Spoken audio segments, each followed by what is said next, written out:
Buenos días, buenas tardes, buenas noches. Nos encontramos en el centro de Quito, afuera de la Asamblea Nacional, y vamos a conversar con el periodista, investigador, historiador Edison Minio.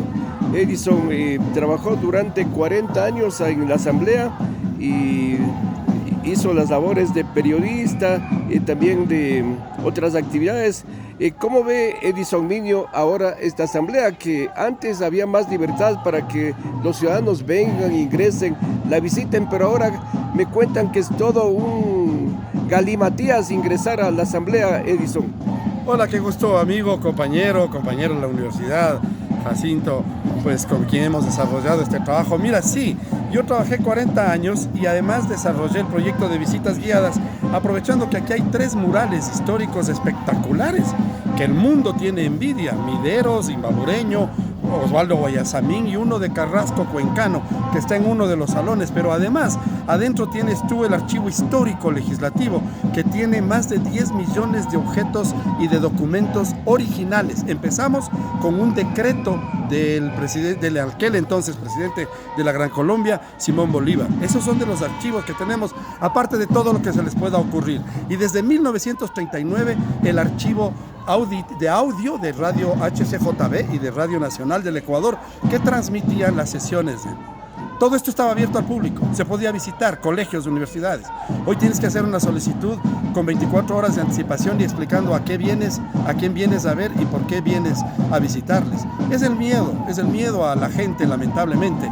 Pero algo que tú me decías en la pregunta es muy importante, porque yo no quiero defender a los diputados del Congreso. Pero cuando yo trabajaba con ellos, con la calidad de Carlos Julio Rosemena Monroy, Otto Rosemena, Carlos Feroz Blum, Jorge Zavala Vaquerizo, diputados de primera, el propio Asad Bucaram el Jalín, que sin título universitario, un hombre muy culto. Había que prepararse para entrevistar. Había que prepararse, exacto, señor. Hoy no puedes entrevistar gente que dice abrido, rompido. En el pésame que hace la Asamblea Nacional Internacional a Colombia por la muerte del senador en Colombia, el legislador lee. Es decir, hubo un asesor que escribió y un legislador que leyó que con esa muerte se ha rompido la democracia. Yo le habría pegado un chiflazo como hacían nuestros abuelos. Un legislador de Imbabura todavía, que hace quedar mal a la provincia. A nosotros somos claro. No puede ser posible. Ellos no me representan. Pero te digo, es difícil y es grotesco tener que defender a una estructura del Congreso Nacional desprestigiada como andaba, porque sucedían estas cosas. Y hoy es un instrumento de legislación con mayoría, lógicamente, cumpliendo los requisitos legales, pero cerrado a la gente. Eso no debe seguir. Es decir, que el acceso a estos importantes sitios históricos de los murales y el archivo está bloqueado. Ojalá, como es, algún rato vuelva a abrirse las visitas, Edison. Mira, he tenido pedidos de historiadores que vienen a hacer investigaciones, que tienen que hacer solicitudes durante 15 días para poder explicar lo que está sucediendo. Los archivos del mundo, el Congreso, la biblioteca más grande del planeta en este momento, que es la del Congreso de Washington, en donde están libros nuestros, mis libros, los libros de los escritores ecuatorianos y todo, tiene abierto digitalmente. Aquí ni siquiera digitalmente puedes acceder a las actas del Congreso de 1939, por ejemplo. Tienes que hacer una solicitud de venir aquí. Es decir, están limitando inclusive la actividad de investigación histórica. Es decir, ¿cuál es el propósito? Normalmente se encierran cuando tienen miedo. Y dicen que el pueblo les quiere, deberían abrir las puertas. Si fuera así, no estaría. Me hacía caer en cuenta un amigo que dice: bienvenidos vecinos, y hay un montón de cercas de alambre que no dejan pasar a los vecinos. Edison, incluso se estaba insinuando que querían desmontar el mural de Guayasamín. Pues. Hombre, yo me siento orgulloso. Desde el 2007 que empecé con el proyecto de visitas guiadas, casi no tuve que hacer mucho, porque nos reunimos con la Fundación Guayasamín para montar una estrategia de defensa, a pesar de que los hijos y herederos de Osvaldo ya no tienen derecho sobre el mural, porque el Estado le pagó a Osvaldo y entonces el dueño es la Asamblea, es decir, es el presidente de turno del Congreso. pero lo que sí me dio orgullo fue ver a miles y miles de jóvenes que pasaron por aquí desde el 2007 visitando este hermoso mural para defender el mural. Vi miles de videos, me etiquetaron, en donde defendían ese conocimiento de la historia en 23 cuadros del Osvaldo. ¿Cómo no nos vamos a sentir orgullosos?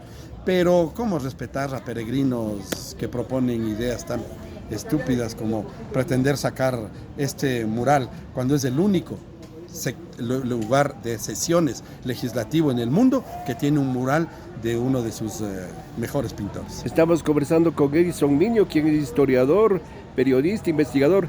Edison, ¿qué es lo que más recuerdas como un hecho positivo de tus 40 años acá en la Asamblea? A ver, hay dos cosas fundamentales que siempre yo hago caer en cuenta. Fui parte del proceso de eliminación, jóvenes, hombres y mujeres. En este país, hace 30 años, había un artículo del Código Penal que declaraba a la homosexualidad como delito. ¿Les perseguían? Con el Código Penal.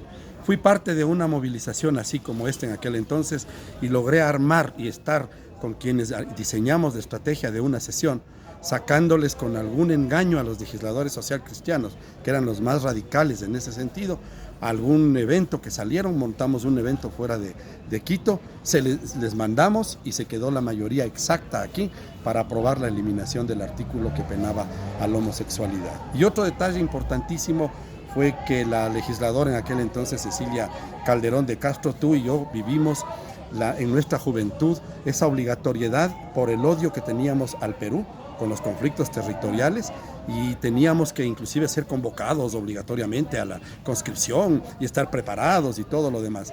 La noche del 28 de octubre de 1988 se dio la sesión de aprobación en el Congreso Nacional del Acuerdo de Paz con el Perú que terminó con ese conflicto de décadas que nos desangró y también lastimó la integridad y la soberanía nacional. Esa noche Cecilia me pidió que repartiera en todas las curules de los legisladores la letra de la canción Patria Tierra Sagrada. Y a la 1 de la mañana del 29 de octubre, cuando se iba a votar la aprobación, todos nos pusimos de pie y cantamos con lágrimas en los ojos Patria Tierra Sagrada, cerrando esa herida dolorosa que teníamos como generación, que quizás los jóvenes no sepan y pueden ir a buscar ahora de qué estoy hablando. Que busquen en Google. La guerra de Paquisha. Y también se han dado hechos históricos acá. Yo recuerdo Edison, por ejemplo, cuando en el año 97, hace casi ya 30 años, los diputados declararon loco a Nana Bucaraj y le mandaron a la casa. Yo era asesor del bloque legislativo de Pachacuti, el primer bloque legislativo en donde estaban Luis Macas, Miguel Yuco, Leonidas Diza, tío del actual y Dina Pacari también creo. No, eran los tres, dos médicos. Fue ese bloque el que pidió la eliminación del artículo del Código Penal, por ejemplo, pero también fueron protagonistas justo tú en esa noche, porque siempre, y le dije yo a Rosalía Arteaga, ¿te acuerdas de Fausto Jaramillo, nuestro profesor de televisión en la facultad? Era el asesor. Era asesor de Rosalía. Y en la Navidad, en los días de los festejos del sector público, por la Navidad le encontré a Fausto y fuimos al despacho de Rosalía y le dije, Rosalía, le van a quitar la vicepresidencia porque hay un vacío constitucional que Febres Cordero hizo. En el artículo de la sucesión presidencial se dice, en caso de falta temporal del presidente, le sucederá el vicepresidente. En caso de falta definitiva, que es lo que van a hacer con Bucarán cuando le destituyan, hay un vacío. Porque Febres Cordero tenía miedo que Dajic le suceda a Sixto Durán Ballén, del que se hablaba que tenía mala salud, que podía renunciar. Entonces fue un artículo no hecho para Rosalía, para Dajic, pero se olvidaron de arreglar. Cuando el secretario Brito pregunta el artículo, le dicen, cuando hay un vacío como en caso de falta definitiva del presidente, la sucesión la decide el Congreso.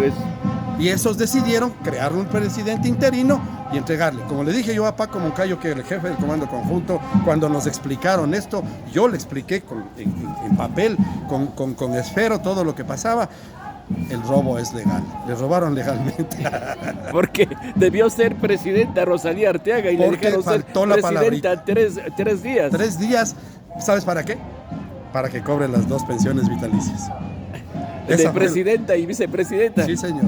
No es que pendejos tampoco son. Aquí están las historias y las anécdotas. Claro, hay mucha historia que contar aquí de la asamblea. Te iba a contar y algo tú que eres, al y tú final- eres un libro, un libro viviente, Edison. Quizás lo que más nos llamó la atención fue la golpiza a Yamil Magua de los hermanos Bucarán, que fue un incidente muy serio. Fue terrible muy eso. serio, muy serio. Yo estuve allí, de hecho me caí a los pies de Magua cuando los hermanos Bucarán le botaron al suelo y le patearon. Fue cobarde, le patearon en el piso. Aunque luego la gente decía, después de lo que nos hizo, pues... Que estuvo bien. Fue terrible, entonces. Sí, sí, sí, y un hecho así triste que recuerdas de la asamblea, Edison. El hecho de que los legisladores venían armados, por ejemplo. Es decir, era permitido hasta que llegó el general Fran Vargas Pasos. Imagínate, un general de la FAE. Él ordenó, él pidió una resolución que fue unánime para evitar que fumemos al interior del salón, que bebamos al interior del salón, porque bebíamos camuflados. Recuerda la anécdota de Asad Bucarán que decía, doctor Arrosemena, ahí le veo tomando su tecito. No era té, era una tacita de whisky que se ponía. Y que vengan armados. Desde entonces se permitió que fueron los disparos. Hubo disparos, hubo un disparo de Otto Arrosemena al médico Pablo Dávalos de Curul a Curul, adentro del salón. La muerte de Manuel Córdoba Galarza, por ejemplo, que fue casual, un infarto cardíaco, el momento que va a pedir la palabra. Y esas circunstancias en que, por ejemplo, un Congreso corrupto, que era calificado así, fue la vía para destituir a 3 presidentes en periodos democráticos. Ha sido realmente importante y reconfortante entrevistar a Edison Minio, compañero de aulas, como decía Edison, en la FACS, en la Universidad Central. La gloriosa. En la gloriosa Universidad Central. Así que, Edison, muchas gracias por esta entrevista y adelante con tu trabajo de historiador, de periodista, de comunicador. A ti, Jacinto, mucho gusto.